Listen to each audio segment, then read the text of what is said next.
मतदाता को शिक्षित करने चला, जो देश का भरण पोषण कर रहा है उसको भरण पोषण की समझाने चले गए। आरएसएस अब उसे भरण पोषण की समझाएगा। आज ऐसे दिन आ गए, इतिहास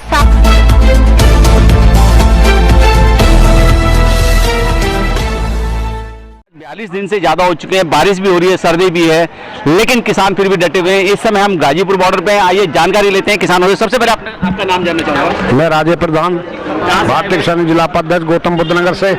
क्या कहना चाहेंगे? अभी 42 दिन से ज्यादा का समय हो गया है आंदोलन को। हाँ, फिर सरकार जो चाहेगी वो होगी। तीसरी माजा जी, जो सरकार चाहेगी वो होगी। हाँ। हम क्या कर सकते हैं? हमारे हाथ में थोड़ी है कुछ। तीसरी माजा जो कर देंगे 48 का जो 6 महीना बैठे रहेंगे तो इतना कोई ऊपर स्वादेश सही नहीं होगा, इतना हम अपने घर वापसी नहीं जाएंगे। आपका नाम जानना चाहूंगा सबसे पहले। मैं राजपाल शर्मा, राष्ट्रीय महासचिव, भारतीय किसान यूनियन। तो राजपाल जी, 42 दिन से ज्यादा का समय हो गया, सर्दी भी हो रही है, बरसात भी हो रही है, लेकिन आप फिर भी डटे हुए हैं, क्या कहेंगे? हम डटे रहेंगे। कब तक का प्लान है ऐसा? जब तक ये तीनों काले कानून वापस नहीं हो जाते, एमएसपी पे कानून नहीं बनता कि यह एमएसपी से कम खरीदने वाला जेल जाएगा, तब तक हम नहीं रहेंगे। बिल वापस नहीं तो घर वापस नहीं, ये निर्णय लेके आए हैं। क्योंकि ये तो प्रयास कर रहे हैं कि इतनी बड़ी सर्दी में ओलावृष्टि हो रही है, अतिवृष्टि हो रही है, धूप है, आगे मतलब भागेगा किसान। लेकिन किसान भागने वाला नहीं है। ये खुले मैदान में, खुले आसमान में हमेशा रहा है, रहेगा। और आज 57 किसान मर गए जिन्होंने 2 शब्द नहीं किसानों के लिए कहे हैं। नैतिकता भी चली गई। मतलब ये देश है हमारा, ये देश के मालिक है। किसान शहीद हुआ है, किसान के बारे में 2 शब्द नहीं कहे।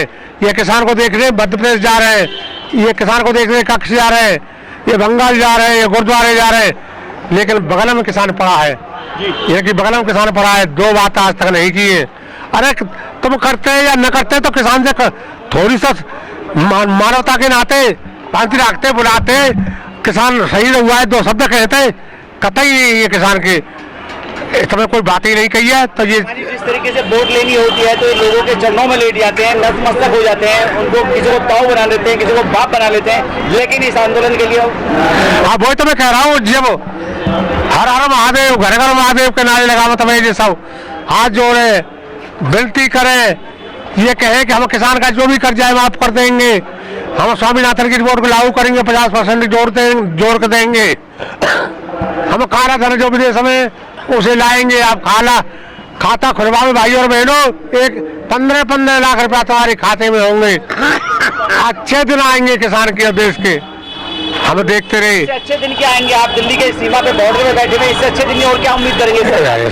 सवाल ही है, हमें है कि आज 42वां दिन है, इससे और अच्छे दिन आएंगे का? और अच्छे दिन आएंगे जो आज तक कोई पूछने वाला नहीं है। लेकिन ये इसे भूल जाए कि किसान टिकैत को करते, मैं टिकैत के साथ ही महासचिव रहूं 35 साल से। तंग आए जंग आए, किसान तंग होकर जंग के लिए घोषणा करता है और जंग के बाद में फिर आगे पीछे नहीं देखता है। 7 दौर की बात हो चुकी है, 8वें दौर का समय मिल चुका है। कहीं ऐसा तो नहीं किसानों को परेशान करने के लिए तारीख पे तारीख नहीं जा रही है? वो तो रखी रही है हमें। वो किसानों के साथ में ये है कि लौट जाए यहाँ से, भाई परेशान है कि लौट जाए। तो ये मंसूबा पूरा किसान हमें नहीं होने देगा। अब दिल्ली में आ गया है और ये 8 का देखेगा ही। 26 में तो 26 जनवरी करेगा। यहाँ की चमकीली सड़कों पर हमारे ट्रैक्टर होंगे, हमारे भैंसा बग्गी होंगे, तिरंगा झंडा हम भी लगाएंगे, हम परेड करेंगे, देखेंगे। तो हमारे पूरे आते थे कि भाई 26 जनवरी देखा है, जी तो हम चाहते हैं कि हमारे प्रधानमंत्री 26 जनवरी दिखाएंगे और आपके देखेंगे। हाँ, यहाँ दिल्ली के लिए आप काफी उम्र दराज लग रहे हैं, मुझे लगता है उम्र 73 साल की होगी जी। 73 की। जब से ये यूनियन बनी, जब से हम इसी में मतलब है, शुरू वो करमू खेड़ी बनी थी, वहाँ से चलते हुए बहुत आंदोलन करते हुए आ रहे हैं। मतलब है इब जो है, इब सारा अड़ंगा एक जगह मतलब हो रहा है सारे प्रदेशों का। हम तो इतने जो मतलब ये है वापिस नहीं लेने के, इतने हम जाने के नहीं, मतलब वापिस होने के बाद में लिख पढ़ के 15 दिन दिल्ली में रहेगा जब जाएंगे हम इतने। क्या आपको नहीं लगता है जितनी आपकी उम्र है इस उम्र के लोगों को जो है बिस्तर पे होना चाहिए टाइम से? अजी देखो हम तो मतलब है मजबूरी है मेरे सामने, मतलब है देखो ये पड़ी हमारी जेब में पर्ची, मतलब है आज तक इस सरकार ने इस पे देख लो आप जो है क्या है, इसका मतलब है जीरो पड़ी हुई, आज लोग रेट भी नहीं दे रहा, और गन्ने का पैसा 5 साल का भी है जी। मतलब ये गन्ने की पर्ची है, ये गन्ने की पर्ची है जी। कितने दिन पुरानी पर्ची है? ये तो है के साल की है, जो पिछले साल का 3 महीने का मतलब है भसाड़ा चीनी मिल है, उसने पैसा नहीं दिया किसानों का। लेकिन आपके कानून के हिसाब से 14 दिन के अंदर या ब्याज, लेकिन आप सालों की पुरानी बात कर रहे हैं। हाँ जी, मतलब पिछले साल का भी 2 महीने का रह रहा, और जी अगर हम खाद लेते हैं इनसे तो हमारे में तो ब्याज ले लिया उन्होंने, मिल वालों ने सोसाइटी से, और हमें ब्याज नहीं मिला, हमें असर ही नहीं मिल रहा जी। और इनके साल का तो कोई हिसाब ही नहीं है, ना कोई रेट के रखा, देख लो 0-0 क्या बड़ा, कल को रेट पड़े ना पड़े।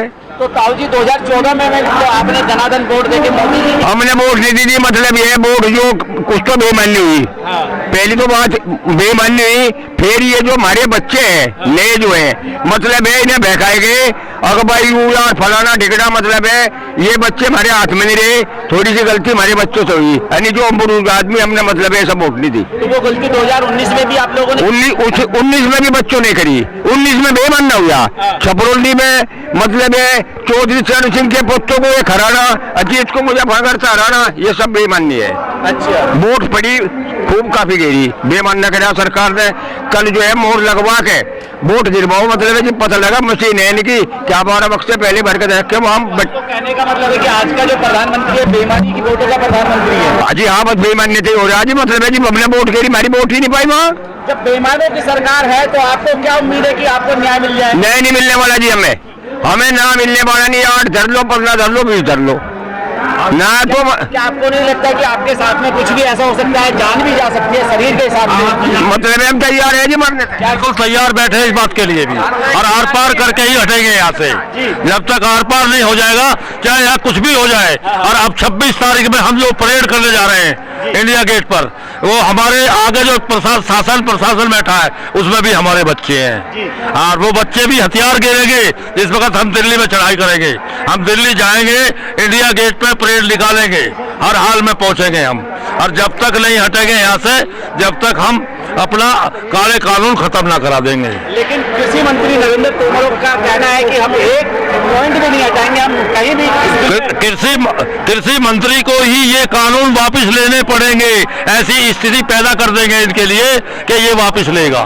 देश के गृह मंत्री जो है राजनाथ सिंह कहते हैं कि मैं किसान माँ के पेट से पैदा हुआ, किसानी का मुझे पूरा अनुभव है, लेकिन किसान इन बिलों को नहीं समझ पा रहे हैं, उनकी समझ से बाहर है। वो गलत कह रहे हैं, उनके ऊपर भी बहुत बड़ा दबाव है इन लोगों का। अंबानी ने पूरी गवर्नमेंट खरीद रखी है, इसके वेयर हाउस गोदाम बनवा दिए, रेल लाइन निकलवा दी, और ये हमारी फसलों को आधे रेट में ले जा करके वहाँ गोदाम भर रहे हैं। और ये कल को आने वाले समय में जो आप लोगों को और ये जनता जो है ये भूखी मरेगी। 1600 के भाव में गेहूं लेकर के, और आज 34-35 रुपए किलो में आटा बिक रहा है। आप देख नहीं रहे, आप यहाँ कोई दूसरी पार्टी आपको दिखाई दी कहीं?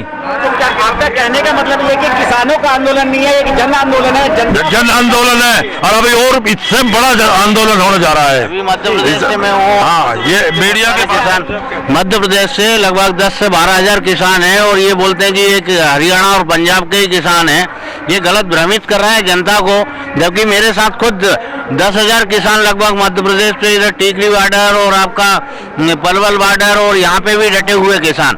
और प्रदेश में तो मामा की सरकार है, और मामा जो है बच्चों को वहाँ बहुत खुश रखते हैं, तो आप कैसे परेशान? अरे मामा ने कहाँ रखे, 2017 में हमने आंदोलन किया था और 6 लोगों को गोली से भून डाला था, वही मामा यहाँ आने नहीं दे रहा है। जेल, थाने, कोर्ट कचहरी पे हमारे जो किसान है उनको घर पे बांध रखा है, मतलब उनके घरों पे पुलिस खड़ी हुई है, पहरा दिया हुआ। अगर दिल्ली का मालूम पड़ जाए तो ऐसा लग रहा है कि कोई हत्या करके भाग रहा है देश से।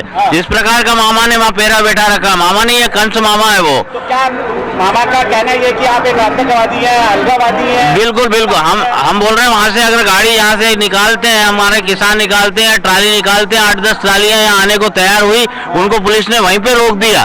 तो इस प्रकार से ये कार्रवाई कर रहा है वहाँ की पुलिस मध्य प्रदेश की।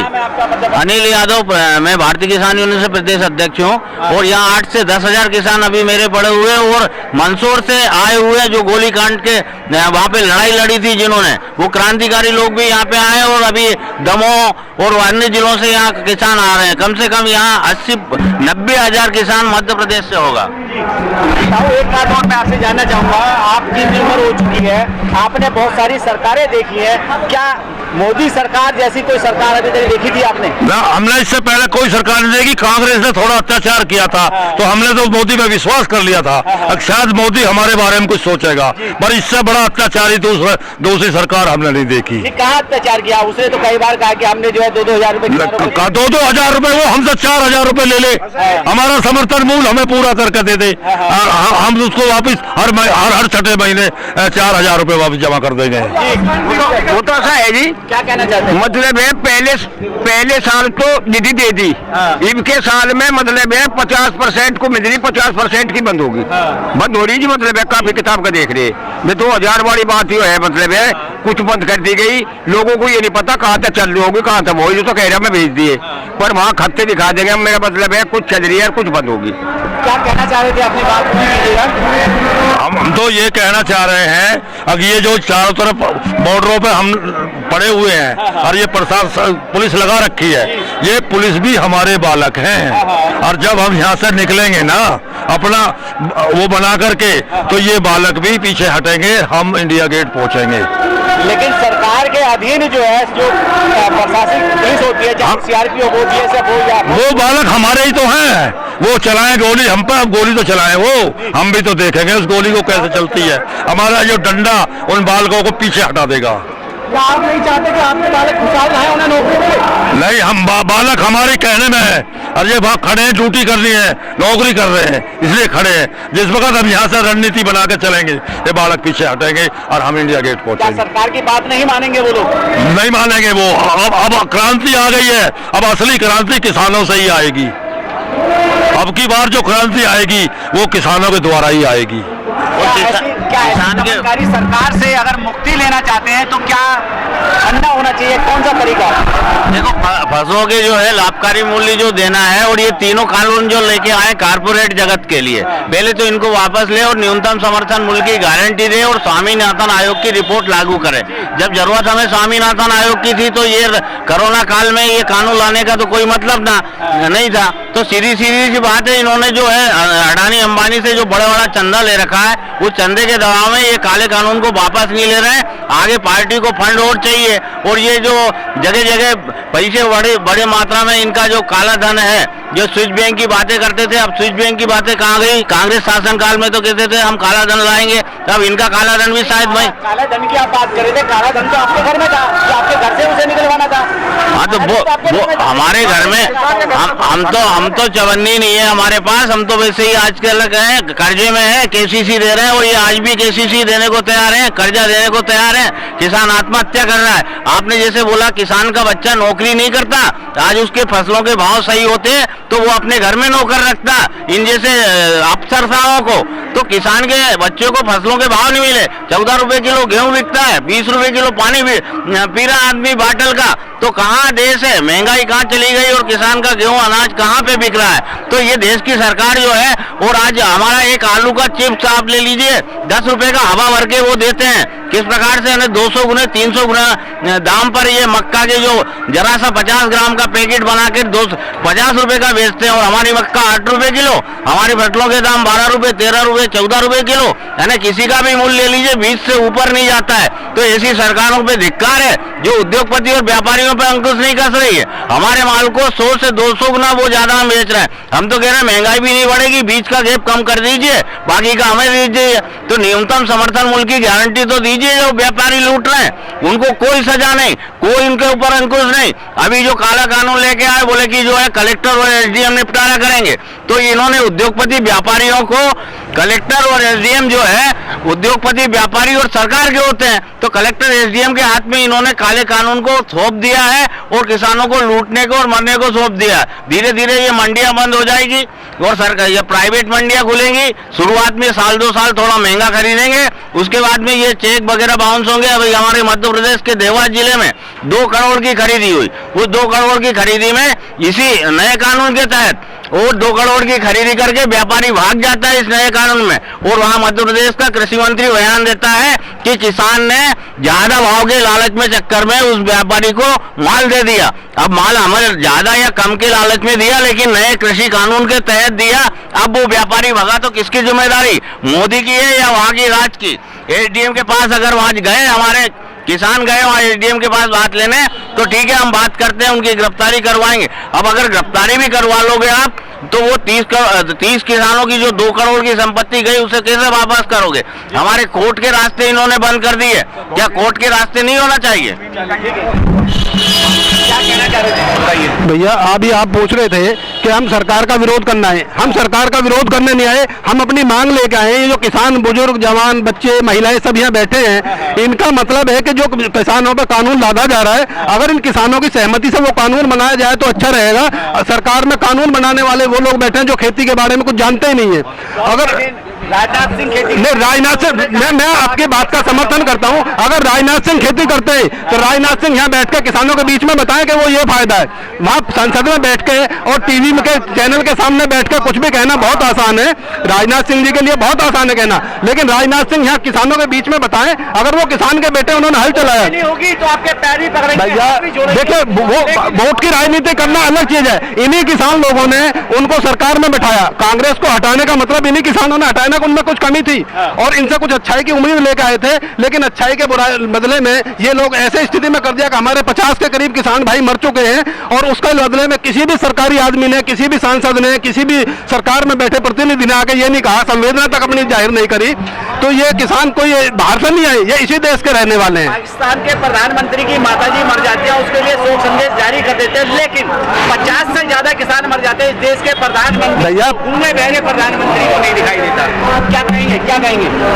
वहाँ से बिरयानी खा के आते हैं, शॉल दे के आते हैं, और बाकी किसानों के लिए तो क्या देख रहे हैं। कितने अच्छे दिन आ गए हैं, देख रहे हो आप रोड पे बैठे हैं। किसानों के लिए तो एक बात कहूंगा कि मोदी सरकार के लिए एक छोटा सा प्रेम भरा मैसेज, मेरी आंखों में आंखें डाल के देख ले मोदी प्रशासन कि सरफरोशी की तमन्ना अब हमारे दिल में है, देखना है जोर कितना बाजुए कातिल में है। चलिए ठीक है। आखिर में आपसे एक सवाल और करना चाहूंगा, आपने अपने जीवन में बहुत सारे आंदोलन देखे होंगे, क्या ये देश का पहला और आखिरी आंदोलन होगा? ये आंदोलन क्रांतिकारी आंदोलन होगा और इसके बाद में कोई आंदोलन भी नहीं होगा। और ये आरएसएस के आदमी जो है ना, बहुत जल्दी लाइन में लग जाएंगे और रोड पर आ जाएंगे। लेकिन 26 जनवरी से मैं आपको बता दूं, आज की जो मीडिया रिपोर्ट है, 26 जनवरी से आरएसएस के लोग किसानों को घर घर जाके कानून बिल समझाएंगे। हमारे बच्चे तैयार बैठे हैं, वो आए तो सही घर तक, उनका जवाब हमारे पास है। वो हमारे घर आकर देखे आरएसएस के आदमी किस तरह आते हैं, उनका जवाब हमारे बच्चे जवाब देंगे। जी बोलिए, क्या कहना चाहते हैं आप? नाम बताइए मैडम। मैं हंसा तिवारी, कहाँ से आई? मैं यहीं गाजियाबाद से। जी बोलिए, क्या कहना चाहते हैं? मैं ये कहना चाहती हूँ कि ये मतलब ऐसी क्या वो आ गई कि आरएसएस को घर घर जाकर किसानों को समझाने की नौबत आ रही है। क्या यहाँ पर जो ये लोग दिखाई दे रहे हैं ये शिक्षित नहीं है? इसका मतलब ये लग रहा है कि ये किसान अशिक्षित है। क्या किसान के बच्चे स्कूल नहीं पढ़ रहे हैं? लेकिन केंद्र की सरकार कहती है कि कहीं ना कहीं शिक्षा, क्या इतनी जनता बैठी हुई है, ये सब सिर्फ आरएसएस का आदमी शिक्षित है, बाकी देश की जनता अशिक्षित है। बाकी देश का किसान जो अन्नदाता, यहाँ पर जितने भी शिक्षित लोग हैं, बिना पेट भरे कोई पढ़ सकता है, बिना पेट भरे कोई बोल सकता है 2 शब्द, कितने दिन भूखा रह सकता है। और अन्नदाता को शिक्षित करने चला, जो देश का भरण पोषण कर रहा है उसको भरण पोषण की समझाने चले गए। आरएसएस अब उसे भरण पोषण की समझाएगा। आज ऐसे दिन आ गए, इतिहास साक्षी है कि अन्नदाता से बड़ा कोई देवता नहीं होता। तो इनको क्या समझाना है? देवता धरती पर इस समय यहाँ पर आया हुआ है, अगर देवता चाहे तो स्वर्ग बना दे और देर का चाहे अगर ये किसान खेत पे हल चलाना रोक देगा, कितने दिन रखा हुआ अन्न राशन काम आ जाएगा देश के जो स्टॉक में रखा हुआ है? बताइए आप कितने। Press the bell icon on the YouTube app and never miss another update.